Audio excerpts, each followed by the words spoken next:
네, 앞서서 예고드린 대로 더불어민주당을 곧 탈당하는 이현주 의원이 급히 연결이 됐습니다. 자신은 어제까지만 해도 인터뷰가 좀 어려운 걸로 답변이 왔었는데 생방송 중에 인터뷰를 하겠다 연락이 왔습니다. 이현주 의원 직접 연결을 해보죠. 이현주 의원님 안녕하세요. 네, 안녕하세요. 결심을 하셨네요. 탈당을 하시기로.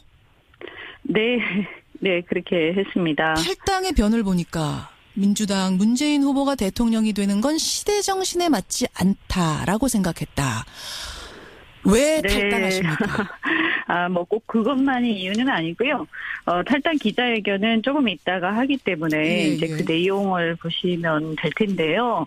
어쨌든 뭐 누구 특정인을 거명하기보다는 어떻든 간에 이번에 그 탄핵 이후에 국민들이 그냥 산업화 시대, 민주화 시대 넘어서 새로운 시대에 나가자 이런 생각들 많이 하시고 뭔가 많이 달라져야 된다. 변화를 바라는 열망이 굉장히 크다고 느꼈습니다. 네. 그래서 제가 판단할 때에는 그래도 이 정치 질서 새롭게 만들고 뭔가 이렇게 국민의 삶을 좀 더 낫게 만드는 그런 정권 교체가 뭔가 고민을 하다가 그래도 그런 앞으로 이제 보면 지금까지 국민의당이 그런 새로운 정치 실험을 많이 하고 거기 계신 많은 동지분들이 새로운 정치 질서를 형성하기 위해서 노력을 해왔거든요.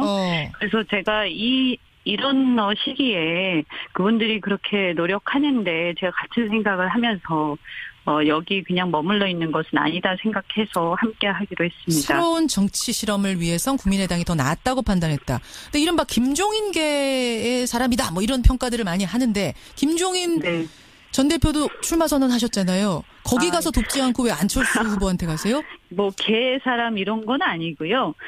제가 계속해서 그 국회에서 경제민주화 포럼 대표를 맡으면서 그 경제민주화 활동 그리고 개헌 모임의 어떤 그 간사 역할을 계속 해왔습니다. 우리 당내 개헌파 모임요. 그러다 보니까 아무래도 그렇게 연결이 많이 됐는데 저는 뭐 지금도 여전히 대한민국 경제를 위해서 그분의 역할이 굉장히 절실하고 다음 정부에서 꼭 역할을 하셔야 된다. 이렇게 생각을 하고요. 다만 이제 정치적 경로는 저는 다를 수 있다 이렇게 생각합니다. 그러면은 김종인 후보하고 안철수 후보를 30일 남았는데 두 분 사이에 어떤 중간다리 역할도 하실 생각이 있으신 거예요? 두 분 힘 합쳐야 된다면 이런 생각?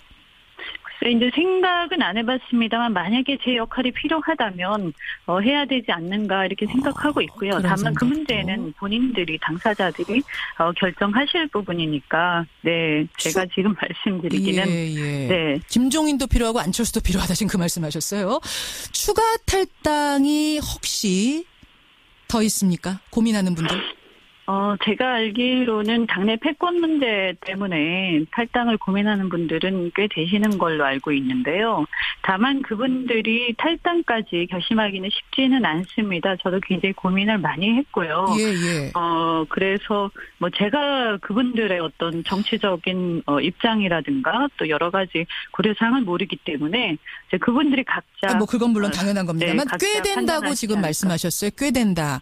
어느 정도나 고민하시는 분들이 꽤 되는 겁니까? 뭐 꽤 된다라는 게 고민이야 많이 하시겠지만 실제로 행동으로 옮길 수 있는 분은 저는 몇 분밖에 되지 않을 거라고 생각합니다. 한 10분 정도 됩니까? 그 뭐 10손가락 안에 드는 정도?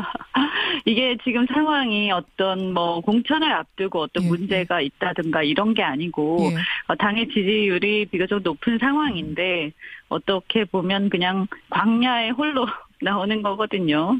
그래서 아주 각오를 많이 해야 되기 때문에 저는 그렇게 많지는 않을 거라고 생각합니다. 5손가락 안 정도는 됩니까? 그러면 나오실 분들? 제가 그것까지 말씀드리기가 꽤 된다. 하여튼 그분들도 많이 지금 괴로우실 거기 때문에 제가 더 이상 말씀드리는 거는 괴로운 분들이 있긴 있군요. 하여튼 괴로운 분들이 있다는 건 분명하군요.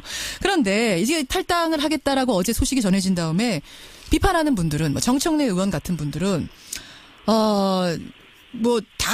당은 철새 도래지가 아니다. 이 당 저 당 옮기면서 당 흔들지 말아라. 이런 비판이 쏟아집니다. 어떻게 답하시겠어요?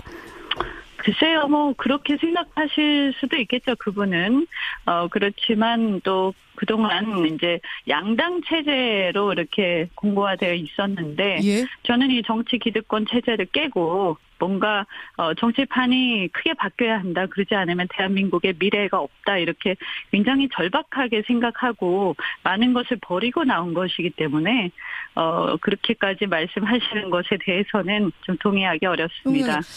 뭐 이른바 문자 폭탄, 18원 후원금 이런 것들이 요 사이에 좀 사실은 이제 크게 이야기 논란이 되지 않았습니까? 당 내에서. 네. 이런 것들도 영향을 준 건가요? 결심하시는데? 뭐 결정적인 이유는 아니겠지만 심리적으로는 영향을 아무래도 받았겠죠. 왜냐하면 거기 보면 뭐 빨리 꺼져라부터 시작해서 입에 담을 수 없는 온갖 얘기들이 많고 또 어떨 때에는 저는 그 정도는 아니었습니다만 수천 통씩 받아서 업무를 할 수 없는 경우가 많이 있었는데 예. 그 내용이 어떤 의견을 제시하기보다는 일방적으로 분풀이를 하는 내용들이 많았고요.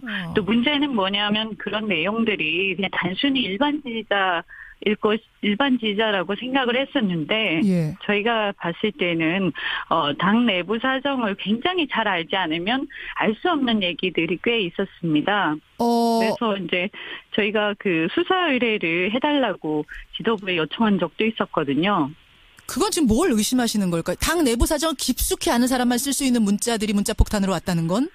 예를 들어서 성명을 발표를 했는데 예. 그 성명이 이제 정치적인 여러 가지 서로 간의 이해관계가 있지 않겠습니까? 그렇겠죠. 그랬을 때 이제 그 성명을 주도한 사람이 누군지는 내부가 아니면 모르거든요.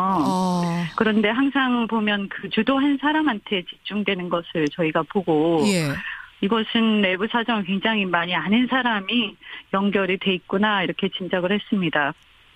그 이야기는 일반적인 어떤 지지자들이 그냥 하는 것이 아니라 뭔가 조직적으로 일반적인 지지자들이 웬만해서야 이렇게 그렇게 의견을 얘기할 수는 있지만 그렇게 아주 입에 담기 힘든 말들을 알겠습니다. 그렇게 집중적으로 또 반복해서 또 비슷한 그 전화번호로 계속 보내겠습니까? 저는 그렇지는 않을 거라고 생각합니다. 그런 부분들도 하나의 상처가 돼서 마지막 결심을 했다 이런 말씀. 이게 이제 결정에 영향을 미친 건 아니지만 예를 들어서 이게 다른 어떤 고려 사항이 별로 없게 만들 수는 있겠죠. 네. 알겠습니다. 예, 여기까지 오늘 말씀 듣도록 하죠. 이현주 의원님, 네. 오늘 탈당 기자회견 몇 시에 하세요? 조금 있다가 9시 40분에 하기로 했습니다. 예, 거기서 좀 더 자세한 내용 듣도록 하겠습니다. 오늘 고맙습니다. 네, 고맙습니다. 잠시 후 더불어민주당을 탈당합니다. 이현주 의원이었습니다.